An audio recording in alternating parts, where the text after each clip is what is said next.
All righty. Well, let's go ahead and get started. Hi, everyone. Pleasure to be with you today, and welcome to our webinar, really focus on physicians that are in the early stage of their career. We're excited to spend the next 20 to 30 minutes with you, really focusing on topics that we know are top of mind for many physicians in the early stages of their career. So quick agenda for us today. We're going to tell you a little bit more about who the two of us are that are hosting today's webinar and really talk in a bit more detail about what Curi Capital does. Then we're going to shift over into what type of financial planning complexity we often see when working with our physician clients. From there, we have 4 topics for us to address that we'll wrap up with additional resources for each of you to take away from today's call, and also show you how to access or follow up with Henry and I should you have any more personal questions that might come out of today's conversation. So first of all, my name is Ryan Emerson. I'm coming to you from our Denver, Colorado office. I've been with Curi Capital for about 3 years at this point and have been working as a financial advisor for the past 13. I'm a partner and a managing director of our Wealth Builder team here at Curi Capital that's really focused on helping individuals and families in that accumulation stage of their financial journey. I'll turn it over to my colleague Henry Burke to introduce himself. Everyone, thanks so much for joining us today. My name is Henry Burke. I am the lead advisor for our downtown Chicago office. So I cover all of Chicagoland and other areas in the Midwest as well. So I work collectively with Ryan and the other members of our team so that we can provide sound guidance to as many families and individuals as possible. But thanks so much for joining us today. Thank you, Henry. Well, just to tell you a little bit more about Curi Capital, today we have a few different areas that we specialize in. So Wealth Builder, as kind of mentioned already, focuses on helping individuals and families that are in the accumulation stage of their life and really diving further into foundational financial planning as well as investment management. Our wealth management teams here, as well as our family office team, works with individuals and families that have a bit more complexity in their financial situation. So collectively, we manage about $14 billion in assets. We are working with about 3,300 families across the nation, including hundreds and hundreds of physician clients. So our parent company, Curi Insurance, provides medical malpractice insurance for over 40,000 physicians across the US and is also owned by those physicians as well. So Curi, as a greater organization, is really striving to be the trusted partner in medicine, business, and life. So we're here today to share our experience on what we have seen when it comes to planning concerns and pain points for many of our physician clients. So excited to share those with you. I'll turn it back over to Henry to really focus on 6 common concerns we see physicians face. Yeah, thanks so much, Ryan. Let's jump in here. We'll start with delayed investment strategies. So many physicians wait until after their training to start their investing journey, but those years are actually the most powerful for compounding. So even small amounts invested early on can be meaningful towards building long-term wealth. Moving towards litigation, simply by the nature of your profession, you're going to be seen as a deep-pocketed defendant. So proper planning can protect your assets and reduce any unnecessary financial risk here. For financial solicitation, you're going to be a prime target as well for these sales pitches. And oftentimes they're coming from individuals who may not fully understand your career path. So having a trusted advisor, and might I add one that actually has experience working with physicians, helps filter good opportunities from pure distractions. With high level of income, your income potential is one of your greatest assets. So protecting this with smart planning around disability insurance, contracts, and career choices is equally as important as your investment strategy, let's say. With that high income does typically come higher tax brackets. So we see oftentimes physicians are pushed into these top tax brackets, and without proactive planning, more of your hard-earned income goes to taxes instead of your future. Lastly, with the industry standards, we know that increased compliance and regulatory pressures, decreased reimbursements from insurance companies, and burnout are all important considerations on the table as well. So with that being said, let's move to the standard physician life cycle. This is always important to touch on. Let's focus on the front half of the curve here, We already know that the financial life cycle for physicians is unique. During your training, your debt is going to tower over your income, and that makes budgeting really critical. As you transition into your practice, your income is going to jump, but so do your tax obligations and other lifestyle pressures. So, this is when building savings, managing debt, and putting protections in place is actually going to matter the most. And once that foundation's laid, your career turns to maximizing wealth accumulation, investing strategically, and shielding assets from risk. So there's a ton of content for the back half of this cycle, but today we're just fixated on the front half, or the now for most of you. So we've touched on a couple of the heavy hitting topics. Let's go into those a little bit more actually, one by one. So these are really common with many, if not all, of the physicians that we work with. So we have great resources for each of these topics. So you'll see QRs on these slides. If you'd like to, please scan these for pertinent articles that surround each of these respective topics. So I will start us off here with student loans. And for most physicians early in your career, it's not necessarily a question of if you have loans, it's how you manage them. So first, it's important to understand what the true cost of your loans are. So that's more than just the balance. It's the interest rate, whether it's fixed or variable, federal or private, how long that debt is going to be with you, and other details. So two people can actually own the same liability and have very different outcomes depending on those details. So we have to really lift up the hood to get those details. Next is that big question that everyone asks: should I invest now or should I pay off my debt? The honest answer is that it depends. There is no universal right answer. The math does matter, but so does your cash flow, your risk tolerance, your stability at work, and frankly, how debt makes you feel. Would you feel more at ease watching assets increase on one side of your balance sheet or liabilities decrease? So for many, the answer is a combo of the two. And that, of course, is tailored to their specific situation. I would say the biggest pitfall here is not following a plan. So if you're throwing extra money at the loans one month and maybe investing in the next month, hoping it all works out, that's typically not the route that we see the most success with. So instead, creating a clear plan that aligns with your goals, your income, and your timeline. Once you have that plan, you'll be able to start seeing that consistent progress you yearn for. We'll move towards budgeting, I believe, next, and Ryan will take the next two topics. Excellent. Well, thank you, Henry. And that kind of ties in perfectly with the budgeting conversation. And this goes back to the basics, but it's probably one of the most important financial pieces to get right early in your career because it's going to make everything else a little bit easier. So first of all, when it comes to budgeting, do your best to keep it simple. You do not need a complicated spreadsheet, or you don't need to track every coffee, believe it or not, but start with your take-home pay, not your salary.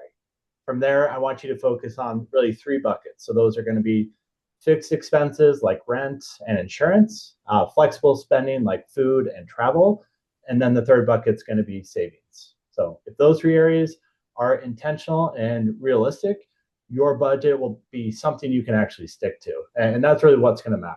So general guidance I like to provide here is the 50-30-20 rule. So 50 towards those fixed expenses, 30 towards flexible spending, and 20 towards savings. I know 20 can sound like a big mark when it comes to savings, but we'll give you some guidance on where to start first.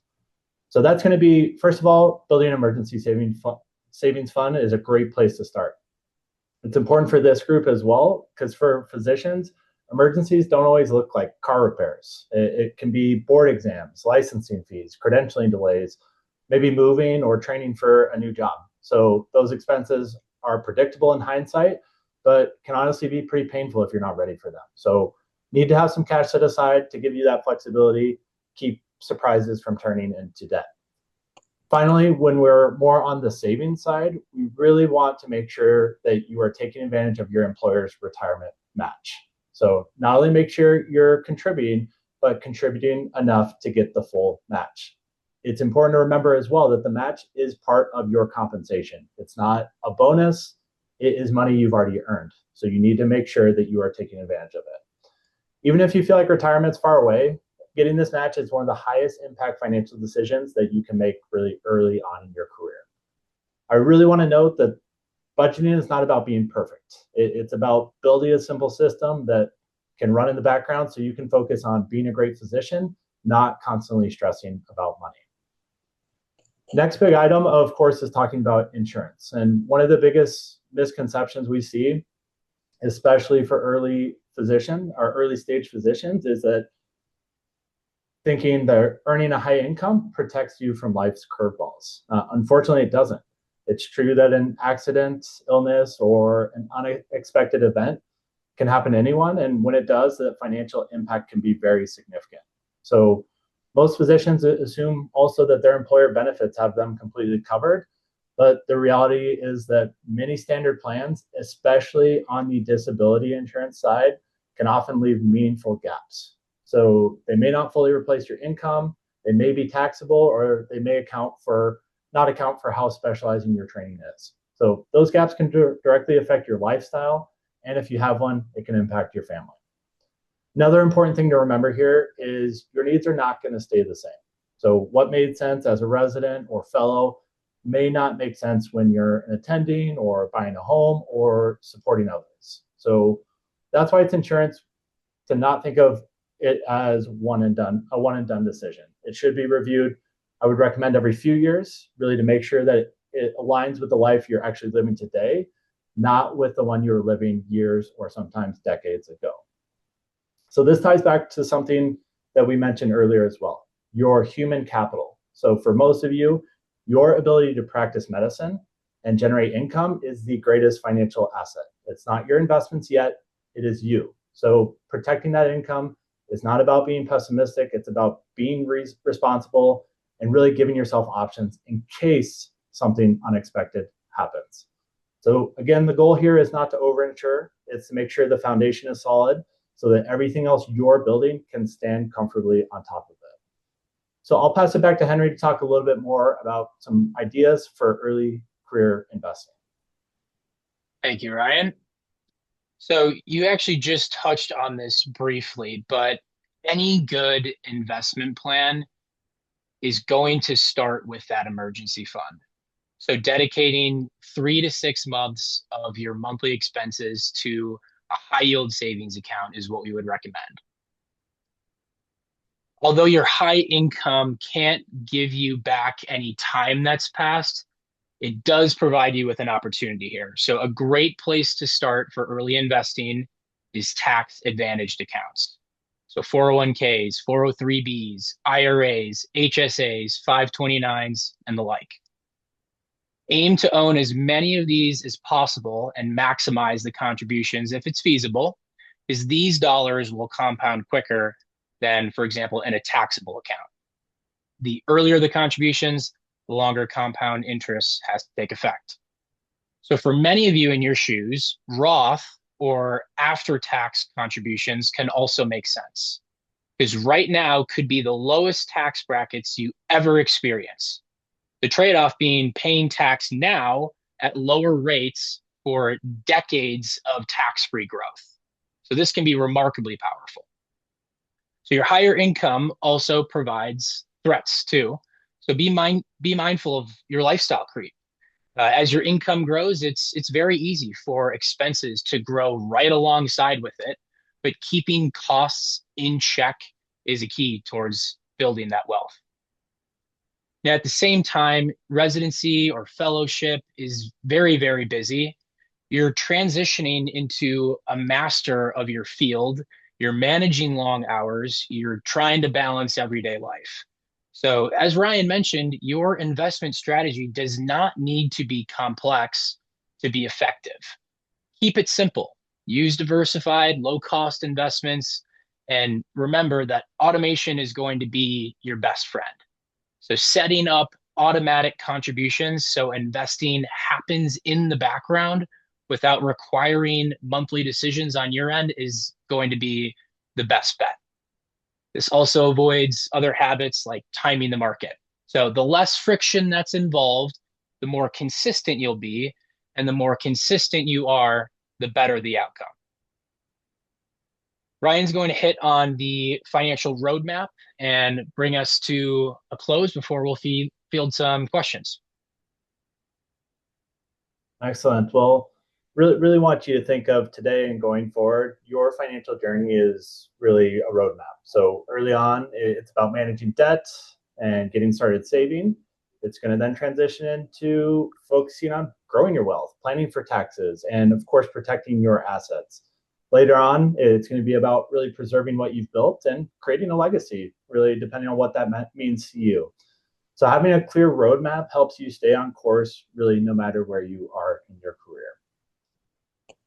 So as promised, we want to answer some questions. We also want to be a resource for you beyond today's conversation. If this brought up any more personal questions that you want to have a one-on-one with Henry or I, we are happy to do so. So we are going to answer some questions here. I think some have come through the chat, and we had some submitted beforehand as well. I'm going to show you these QR codes. We'll go directly to our calendar. So should you want to spend some time with us, we are happy to do so. Go ahead and grab some time with either Henry or I. So as we wrap up here, thank you again for taking some time to join us. Hopefully some of these tips were helpful. You will also receive a recording of today's meeting as well, should you want to revisit any of the topics that we covered. But we will go ahead and open it to questions. Thanks, everybody. Thanks everyone for the questions. If any pop up during this, feel free to throw them in that Q&A box. So the first one is, in general, what interest rate would cause you to want to pay down student loan debt faster than minimum required payments? Yeah, that's a great question. So, as we mentioned earlier, there's no blanket statement per se that's going to suit everyone's needs here. It could make sense if you wanted to pay down the loans if the rate, for example, is going to be maybe higher than an average return for your given appetite for risk. So, let's use a hypothetical. If you are a moderately aggressive individual, let's say you can earn an average return of maybe 7% annually. If your loans are growing at 9 or 10%, obviously that's going to be a harder long-term battle for you to win. If you do have specific questions regarding your personal situation, again, as Ryan mentioned, we're happy to field those in a more personalized meeting. Great, thanks, Henry. The next one is, after creating an emergency fund, what are good first steps to start to invest?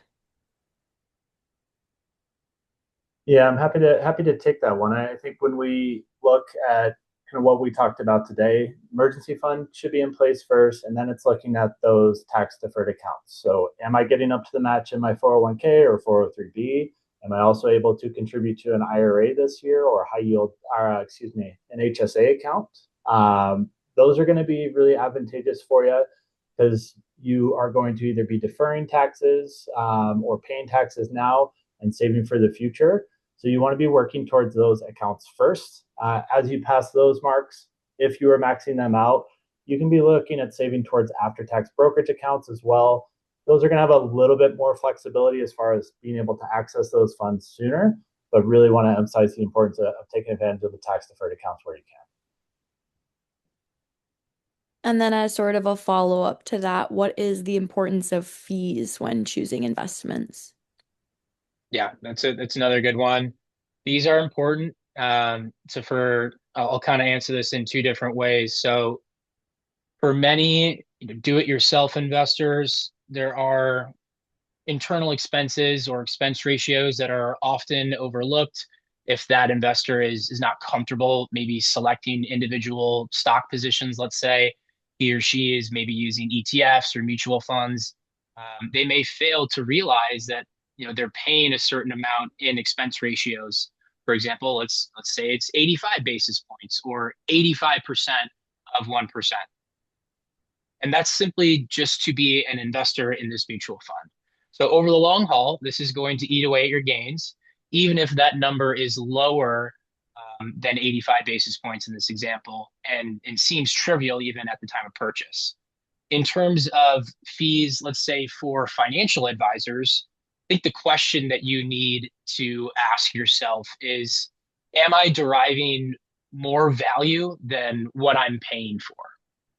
And if that answer, when you ask yourself that is, I don't know, I would encourage you to look into it maybe a little bit more. What are you missing there? And what would make you confidently say, of course? Um, Ryan and I would say that it's important to have a fiduciary in your corner. So we are both fiduciaries, meaning we are required by law to act in the best interest of our clients at all times. So there's a lot of places out there that can simply charge you fees for maybe the investment side.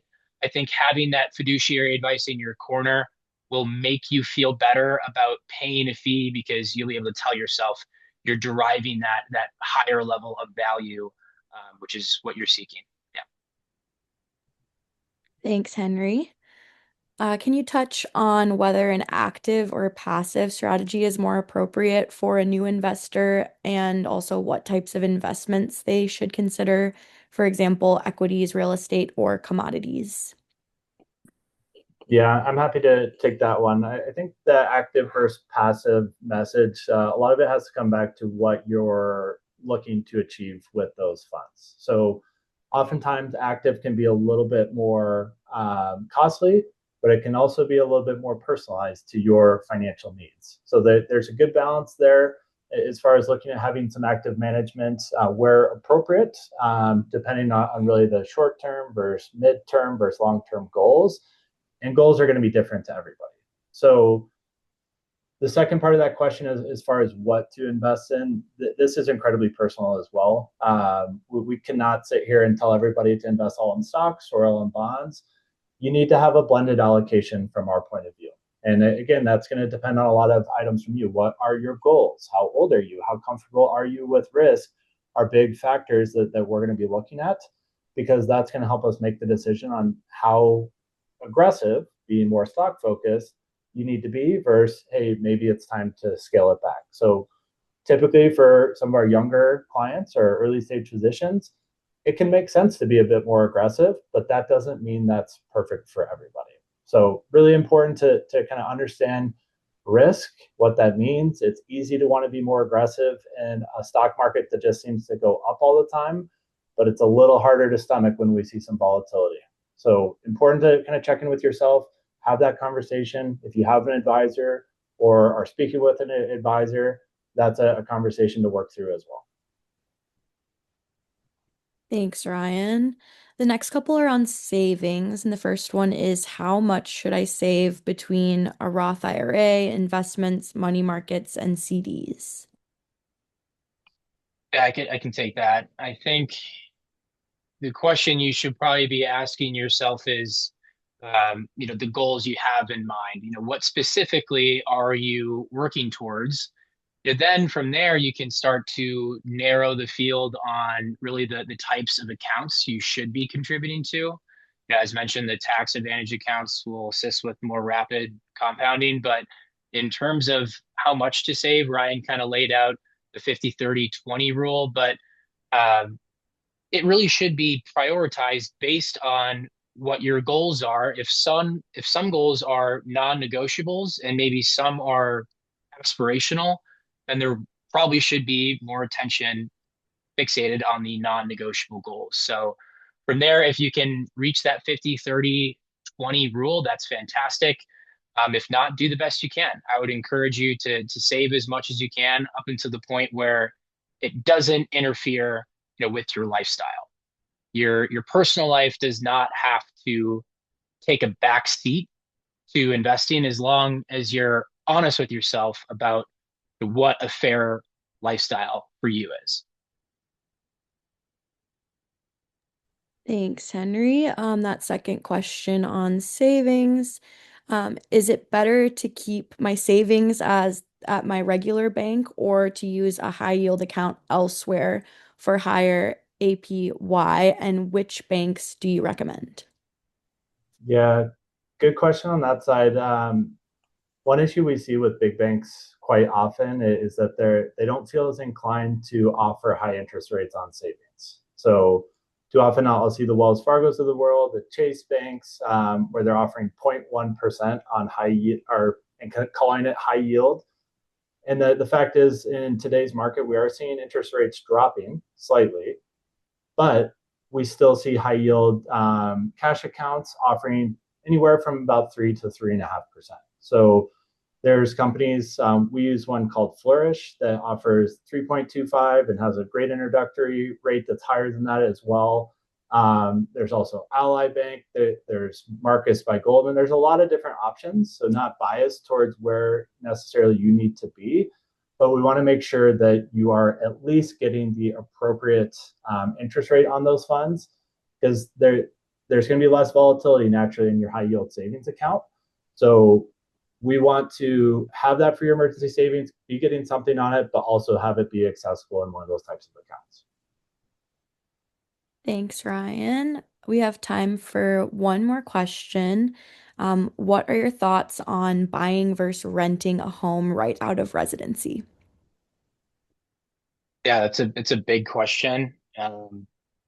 We typically will look at this in terms of how long you may or may not be in that home. So if the answer to that question is unknown, it can present different risks, mostly on the buying side there.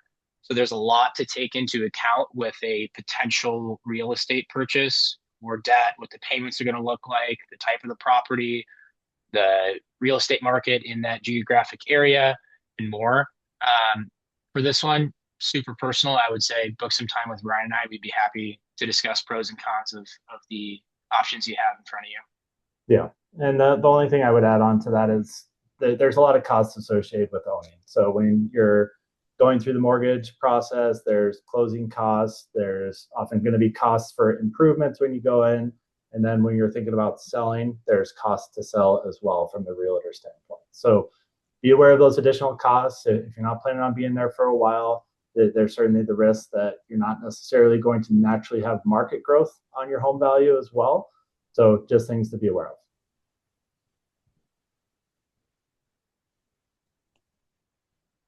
All right, that's all for questions. Thank you both. Well, thank you again, everybody. Again, we'll send out a copy of this recording. You have direct access to Henry and I and the Curi Capital team, but we appreciate your time. Again, hopefully today was a great resource for you, and we will look forward to speaking with you soon. Take care. Thanks so much, everybody.